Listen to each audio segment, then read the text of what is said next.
హిందూ ధర్మంలో వినాయకుడిని విఘ్నాధిప అని అంటారు. అంటే అడ్డంకుల్ని తొలగించేవాడు అని అర్థం. సాధారణంగా ఎవరైనా ఏదైనా పని మొదలు పెట్టేటప్పుడు ముందుగా వినాయకుడి పూజ చేసి మొదలు పెడతారు.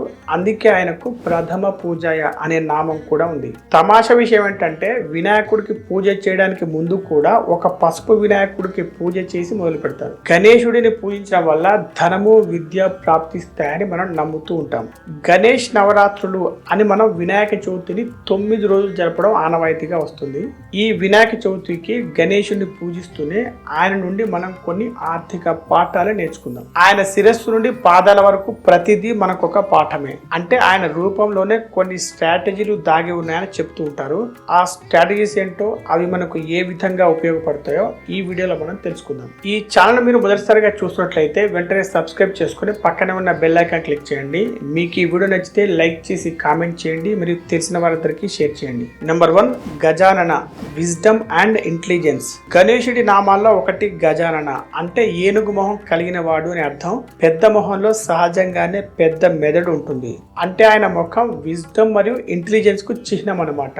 అంటే జ్ఞానం మరియు తెలివితేటలు. గణేశుడు ఎన్నో సందర్భాల్లో తన భుజబలం కంటే బుద్ధి బలాన్ని ఉపయోగించి గెలిచిన సంఘటనలు ఎన్నో విన్నాం. గణేశుడి మాదిరిగానే మనం కూడా మనం టార్గెట్ చేసుకున్న గోల్ రీచ్ అవడానికి కొత్త స్కిల్స్ నేర్చుకుంటూ ఉండాలి. అదే సమయంలో పాత స్కిల్స్ ని అప్డేట్ చేసుకుంటూ వాటిని రివైజ్ చేసుకుంటూ ఉండాలి. మన భవిష్యత్తు కోసం ఇన్వెస్ట్ చేస్తున్నప్పుడు మన మైండ్ కన్ఫ్యూజన్ లేకుండా క్లియర్ గా ఉండాలి. ఒక్కొక్క డెసిజన్ తీసుకుంటున్నప్పుడు క్యాలిక్యులేటెడ్ గా షార్ప్ గా ఆలోచించగలగాలి. ఇప్పుడు పెడుతున్న ఇన్వెస్ట్మెంట్ షార్ట్ టర్మ్ కోసమా, మీడియం టర్మ్ కోసమా లేదా లాంగ్ టర్మ్ కోసమా అనేది దృష్టిలో పెట్టుకుంటూ మనం ఎంత రిస్క్ తీసుకోవాలనుకుంటున్నామో డిసైడ్ చేసుకొని ఇన్వెస్ట్ చేయాలి.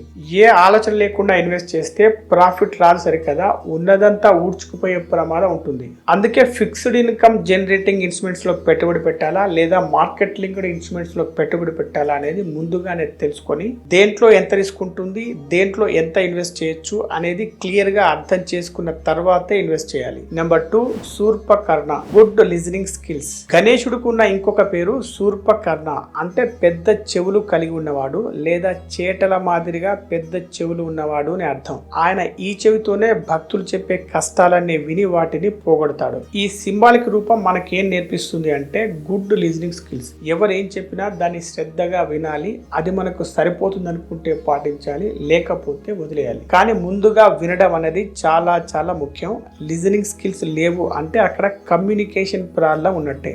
మీరు వింటేనే విషయం బుర్రలోకి ఎక్కుతుంది. ఆ తర్వాత మీరు మీకున్న డౌట్స్ అడగగలుగుతారు.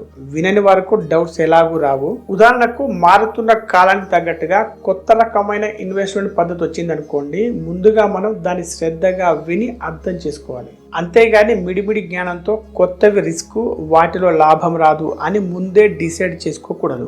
ఫైనాన్షియల్ ఎడ్యుకేషన్ మరియు పర్సనల్ ఫైనాన్స్ కి సంబంధించిన పుస్తకాలు చదవడం, ఇలాంటి ఎడ్యుకేషన్ వీడియోలు చూడడం, ఎక్స్పర్ట్స్ కండక్ట్ చేసే సెమినార్స్ కు అటెండ్ అవుతూ మార్కెట్లో కొత్తగా ఏమి ఇన్వెస్ట్మెంట్ ఇన్స్ట్రుమెంట్స్ లాంచ్ అయ్యాయో తెలుసుకుంటూ ఉండాలి. ఏ టైంలో ఇన్వెస్ట్ చేయొచ్చు, మ్యూచువల్ ఫండ్సా లేదా షేర్సా, ఇలాంటి విషయాల మీద జరిగే డిస్కషన్స్, డిబేట్స్ జాగ్రత్తగా ఫాలో అవుతూ ఉండాలి. మన టెలిగ్రామ్ ఛానల్లో మీకు అలాంటి అప్డేట్స్ రెగ్యులర్ గా వస్తూ ఉంటాయి. Number 3, Laghunetra, looking at the details. గణేశుడి మరో నామం లఘునేత్ర అంటే చిన్న కళ్ళు కలవాడు అని అర్థం. మనం వినాయకుడి కళ్ళు గమనిస్తే అవి చాలా చిన్నగా ఉంటాయి, కానీ చాలా ఫోకస్ గా కాన్సన్ట్రేషన్ తో చూస్తూ ఉంటాయి. మనం ఏదైనా ఒక విషయం మీద ఫోకస్ చేయాలంటే మన కాన్సన్ట్రేషన్ మొత్తం దాని మీద ఉండాలి. ఇతర విషయాన్ని మనం పట్టించుకోకూడదు. అది ఎలాగంటే మీరు మీ ఫోకస్ మొత్తాన్ని మీ గోల్ కోసం చేస్తున్నటువంటి ఇన్వెస్ట్మెంట్ ప్లాన్ పైనే ఉండాలి. ఇన్వెస్ట్మెంట్స్ లో కూడా ఒక సోర్స్ ఆఫ్ ఇన్కమ్ ను కన్సిస్టెంట్ గా సెట్ చేసి పెట్టుకున్న తర్వాత మరొక ఇన్కమ్ సోర్స్ కోసం ప్రయత్నించాలి. ఇలా ఒకదాని తర్వాత ఒకటి జాగ్రత్తగా ప్లాన్ చేసుకుంటూ మన పోర్ట్ఫోలియోను డైవర్సిఫై చేసుకుంటూ ఉండాలి. ఉదాహరణకు మనం ఒక క్రెడిట్ కార్డు తీసుకుందామని అనుకుంటున్నాం. మన ఫోకస్ అనేది ముఖ్యంగా దానివల్ల లాభాలేంటి, నష్టాలేంటి అనే వాటి మీద మాత్రమే ఉండాలి. అది కాకుండా క్రెడిట్ కార్డు వల్ల ఏమేమి ఆఫర్స్ వస్తాయి అని చూడకూడదు. నెంబర్ 4, లంబోదర. వినాయకుడి మరో నామం లంబోదర అంటే పెద్ద పొట్ట కలవాడు అని అర్థం. బ్రహ్మాండ మొత్తాన్ని బొజ్జలో దాచుకుంటాడు కాబట్టి పెద్ద బొజ్జ ఉంటుంది ఆయనకు. దీని నుండి మనం నేర్చుకోవాల్సింది ఏంటంటే పెద్ద లాభాలు రావాలంటే పెద్ద రిస్కులు తీసుకోవాలి. ఇదే సూత్రం మనకు ఇన్వెస్ట్మెంట్స్ విషయంలో కూడా వర్తిస్తుంది. అంటే మనం రిస్క్ తీసుకోవడానికి భయపడి మన డబ్బుని ఏ ఎఫ్డీలోనే ఇన్వెస్ట్ చేస్తే 5 నుండి 6% రిటర్న్స్ కూడా రాకపోవచ్చు. కానీ కొంచెం క్యాల్కులేటెడ్ రిస్క్ తీసుకొని స్టాక్స్ లోనో మ్యూచువల్ ఫండ్స్ లోనో ఇన్వెస్ట్ చేస్తే మంచి లాభాలు వచ్చే అవకాశం ఉంటుంది. లాంగ్ టర్మ్ లో ఇన్ఫ్లేషన్ ని కూడా ఓవర్కమ్ చేసి ప్రాఫిట్స్ రావడానికి అవకాశం చాలా ఉంటుంది. అలా అని అవసరం లేని చోట కూడా కెపాసిటీని మించి రిస్క్ చేస్తే నష్టాల పాలవుతాం. రిస్క్ టాలరెన్స్ అనే స్కిల్ ని మీరు క్రమక్రమంగా డెవలప్ చేసుకోవాలి.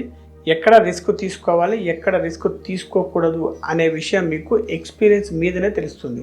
Number 5, Vakratundaya, strong and flexible. వినాయకుడి మరో నామం వక్రతుండాయ అంటే అర్థం బలమైన తొండం కలిగిన వాడు. వినాయకుడు తన తొండాన్ని ఉపయోగించి బలమైన రాక్షసుల్ని మట్టు పెట్టడం జరిగింది.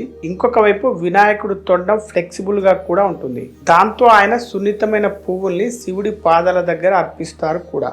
దీన్ని బట్టి మనం ఏం నేర్చుకోవాలంటే మన భవిష్యత్తు కోసం ఎంత రిస్క్ తీసుకొని ఇన్వెస్ట్మెంట్ చేసినా సరే కొంత ఎమర్జెన్సీ ఫండ్ను పక్కన పెట్టుకొని ఉంచుకోవాలి. ఆ మధ్య వచ్చిన కరోనా మహమ్మారి వల్ల చాలా మందికి ఈ విషయం ఇప్పటికే అర్థమై ఉంటుంది. మనకు తెలిసిన వాళ్ళు ఎంతో మంది డబ్బు కోసం అంతో ఇంతో ఇబ్బంది పడడం మనం ప్రాక్టికల్ గా చూసాం. అలాగే మీరు మీ ఇన్వెస్ట్మెంట్స్ ను ఎప్పటికప్పుడు ట్రాక్ చేస్తూ రివ్యూ చేస్తూ ఉండాలి.